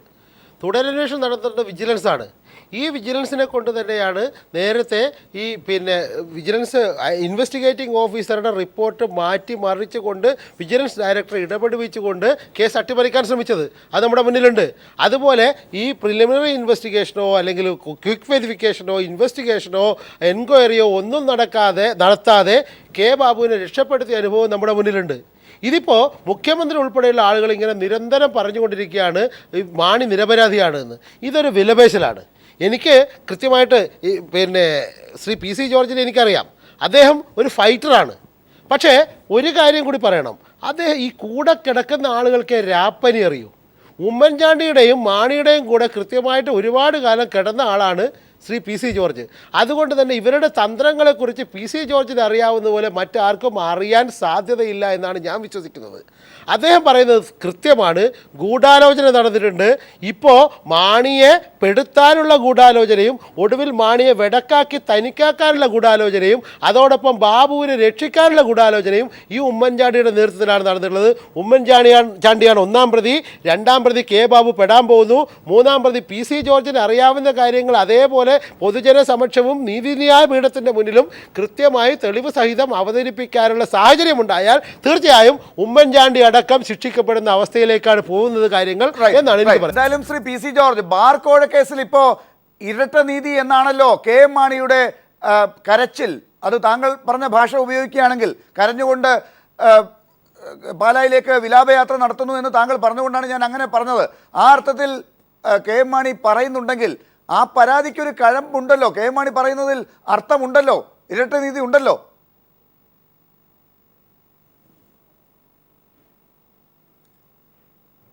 സത്യമല്ലേ? അതായത് 1 കോടി രൂപ മാണിക്ക് കൊടുത്തു. അതുപോലെ എന്ന് പറഞ്ഞ് കെ എം മാണി വഴക്കുണ്ടാക്കിയതാണ് ഈ പ്രശ്നങ്ങളൊക്കെ ഉണ്ടാക്കിയത്. മാണി എന്ന് പറഞ്ഞ വാക്കെന്നാ? അന്ന് 2014 April 28 bar hotel owners association president Unni Karunagappally TV വെച്ച് രാവിലെ 9:30 മണിക്ക് എന്നോട് പറഞ്ഞത് തന്നെയാണ്. 1 കോടി രൂപ ഉമ്മൻചാണ്ടി പറഞ്ഞു, അത് 1 കോടി കൊണ്ട് കൊടുത്തു. 10 കോടി ബാബുവിന് കൊടുത്തു. എന്തിനാണെന്നാണ് ചോദിക്കുന്നത്? ബാബുവിന് 10 കൊടുത്ത് ജൂനിയറല്ലേ, ഞാൻ ഇത്ര സീനിയറല്ലേ, അതുകൊണ്ട് എനിക്ക് 5 വേണം. അത് അപ്പനേക്കായ നിർബന്ധം മകനായിരുന്നു എന്നോട് പറഞ്ഞു. Jose K Mani MP, അയാളാ സമ്മതിക്കാത്ത. അച്ഛന് ഈ 1 കോടി കൊടുത്ത് അപമാനിക്കുകയാണോ എന്നാണ് ചോദിക്കാൻ. 1 കോടി അപമാനമാണ്. 1965 40 സെൻറ്റ് സ്ഥലത്ത് ഒരു കൊച്ചു പെരയായിട്ട് കിടന്ന പാലായി കിടന്ന മാണിക്ക് 1 കോടി ഇവിടുത്തെ നാണക്കേടായിപ്പോയി കിട്ടിയത്. നാണക്കേടായിപ്പോയി മകന്. ഞാൻ വിശദാംശം കിടക്കുന്നില്ല. ഈ രാഷ്ട്രീയം, ഇത് രാഷ്ട്രീയമാണോ? അപ്പോൾ കെ ബാബുവിൻ്റെ ഈ കാശുണ്ടെന്നുള്ള സംശയം എന്താ? അപ്പോൾ മാണി പറഞ്ഞതനുസരിച്ചാണെങ്കിലും കെ ബാബുവിൻ്റെ ഈ കാശുണ്ട്. കെ ബാബുവിൻ്റെ പേരിൽ 50 ലക്ഷം വെച്ച് 2 പ്രാവശ്യം കൊണ്ടുകൊടുത്തെന്ന് ബിജു രമേശ് വ്യക്തമായി പറഞ്ഞിട്ടുണ്ട്. നുണ പരിശോധനയ്ക്ക് തയ്യാറാണെന്ന് പറഞ്ഞു. ആ നിലയ്ക്ക് കെ ബാബുവിന്റെ അതൊക്കെ 164 ബിജു രമേശ് പറഞ്ഞല്ലോ പി സി ജോർജ്. അതിന്റെ തർക്കമാണ് ഇപ്പോൾ കുറച്ചു മുമ്പ് സിദ്ദിഖുമായിട്ട് നടന്നുകൊണ്ടിരുന്നത്. സിദ്ദിഖ് ഉത്തരം പറയാതെ പോയതും 164 അങ്ങനെ ഇല്ല എന്നാണ് 17-ാം പേജ് കാണാതെ സിദ്ദിഖ് പറഞ്ഞുകൊണ്ടിരിക്കുന്നത്. 1 മുതൽ 16 വരെ മാത്രം സിദ്ദിഖ് കാണുന്നു. അതിനുശേഷം 18 മുതലാണ് സിദ്ദിഖ് വായിക്കുന്നത് 164. അതുകൊണ്ടാണ് അങ്ങനെ വരുന്നത്. എന്തായാലും അങ്ങനെയുള്ളപ്പോൾ ഈ പ്രിലിമിനറി എൻക്വയറിയും ഒക്കെ നടത്തി ഈ അന്വേഷണത്തെ ആഭ്യന്തര വകുപ്പ് അട്ടിമറിക്കുകയാണോ ശ്രീ പി സി ജോർജ്? മുഖ്യമന്ത്രി ഉമ്മൻചാണ്ടിയുടെ നേതൃത്വത്തിൽ ആഭ്യന്തര മന്ത്രികൾ ചേർന്നുകൊണ്ട് ഒരുമിച്ച് നടത്തിയ ഗൂഢാലോചനയുടെയും ഫലമായിട്ടാണ്. വിൻസെൻ്റ് പോൾ തന്നെ പറഞ്ഞു എനിക്ക് സമ്മർദ്ദം ഉണ്ടെന്ന് പറഞ്ഞല്ലോ. ആഭ്യന്തരമന്ത്രി പറഞ്ഞു എനിക്ക് സമ്മർദ്ദമുണ്ടെന്ന്. അപ്പോൾ എല്ലാവർക്കും സമ്മർദ്ദം. എവിടുന്നായി സമ്മർദ്ദം? മുഖ്യമന്ത്രി സമ്മർദ്ദം. പക്ഷേ ഈ കാര്യങ്ങളൊക്കെ ഇങ്ങനെ പി സി ജോർജ് വെറുതെ പറഞ്ഞിട്ട് കാര്യമില്ലല്ലോ. ഇതൊക്കെ പറയുമ്പോൾ മുഖ്യമന്ത്രി തന്നെ പറയുന്നത് എന്താണ്? തെളിവുകൾ കൊണ്ടുവരണം എന്നാണ്. വെറുതെ ആരോപണം ഉന്നയിച്ചിട്ട് കാര്യമില്ല. അത് വലിയ രസമാണ്. അതായത് കെ എം മാണി പറയുന്ന പോലെ എനിക്ക് കാശ് തന്നു, ഞാൻ നോട്ടിൻ്റെ നമ്പർ എത്രയാണ് എങ്ങനെ ഇരിക്കുന്നത്? ഇത് കൂട്ടൊക്കെ ചോദിച്ചാൽ എനിക്ക് എല്ലാവരും ഫോട്ടോ എടുത്ത് കൈക്കൂലി കൊണ്ട് കൊടുക്കുമ്പോൾ ഉമ്മൻചാണ്ടി ഒന്ന് നിന്നെ ഈ കാശ് കെ മാണി അങ്ങനെ കളിയാക്കേണ്ട Shri P C George. K Mani ഇന്ന് പറഞ്ഞത് പാലായിൽ പോകുന്നതിന് മുമ്പായി പറഞ്ഞത് അധികാരം ഒഴിഞ്ഞ മാണി അധികാരം ഉണ്ടായിരുന്ന മാണിയേക്കാൾ കരുത്തൻ എന്നാണ് കെ എം മാണി തന്നെ പറഞ്ഞത്. വിലാപയാത്ര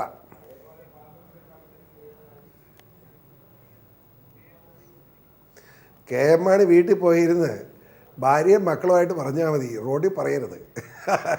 ഞാൻ ഇന്ന് കണ്ടു മാണിയുടെ വീരശൂര പരാക്രമിയ മാണിയുടെ ദയനീയമായ വിലാപയാത്ര കണ്ടു. ഞാൻ സങ്കടം തോന്നി.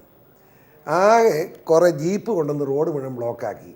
ഒരു ജീപ്പ് ഒരാൾ, ഡ്രൈവർ മാത്രം ഒരാളും കൂടെ കൂട്ടത്തിലുണ്ട്. 1000 രൂപയും ക്വാർട്ടർ വരുന്ന ഫീസെന്ന് ഞാൻ ഇന്ന് രാവിലെ പറഞ്ഞില്ലേ. എങ്ങനെ രക്ഷപ്പെടാനാണ്? നാണക്കേടാണ്. ഞാനിപ്പം ജോൺ സാർ അല്ല, ശ്രീ പി സി ജോർജ്, ഒരു കാര്യം ചോദിക്കാനുള്ളത്, ഇന്ന് Shri Jacob Thomas IPS DGP ആണ്. അദ്ദേഹത്തിൻ്റെ ഫേസ്ബുക്കിൽ ഇട്ടത് ജീവിക്കാൻ വേണ്ടി ജോലിയിൽ തുടരണോ, ജോലിക്ക് വേണ്ടി സത്യത്തെ മൂടിവെക്കണോ എന്ന മട്ടിലുള്ളതാണ്. അതായത് ജീവിതവും ജോലിയും സത്യവും ജോലിയും തമ്മിൽ യോജിച്ചു പോകില്ല എന്ന് കേരളത്തിലെ ഒരു DGP തുറന്നു പറയുന്നു. യഥാർത്ഥത്തിൽ ഇപ്പോൾ നമ്മൾ മാണിയുടെ കേസ് അങ്ങനെയായി. ഇനിയിപ്പോൾ ബാബുവിൻ്റെ കേസ് എടുക്കുന്നു. ഈ ബാബുവിൻ്റെ കേസ് ഉമ്മൻചാണ്ടിയുടെ പോലീസ് വിജിലൻസ്, രമേശ് ചെന്നിത്തലയുടെ വിജിലൻസ് അന്വേഷിച്ചാൽ ഏതെങ്കിലും ഒരു വഴിക്ക് എത്തിക്കാൻ കഴിയുമോ എന്ന് ഇതുവരെ UDFൻ്റെ ചീഫ് വിപ്പായി UDFൻ്റെ കൂടെ നിന്ന് പ്രവർത്തിച്ച അങ്ങേക്ക് തോന്നുന്നുണ്ടോ? അല്ലെങ്കിൽ ഇതിൻ്റെ ഭാവി എന്തായിരിക്കും? തീർച്ചയായിട്ടും പി സി ജോർജ്, അത് താങ്കൾ പറഞ്ഞതിന് അനുസരിച്ചുള്ള ഒരു ബോഡി ലാംഗ്വേജ് ആണ് പി സി ജോർജിൽ കണ്ടത്. PM Manoj, K M Mani പാലായിൽ പ്രസംഗം അവസാനിപ്പിച്ചത് താങ്കൾ ശ്രദ്ധിച്ചല്ലോ.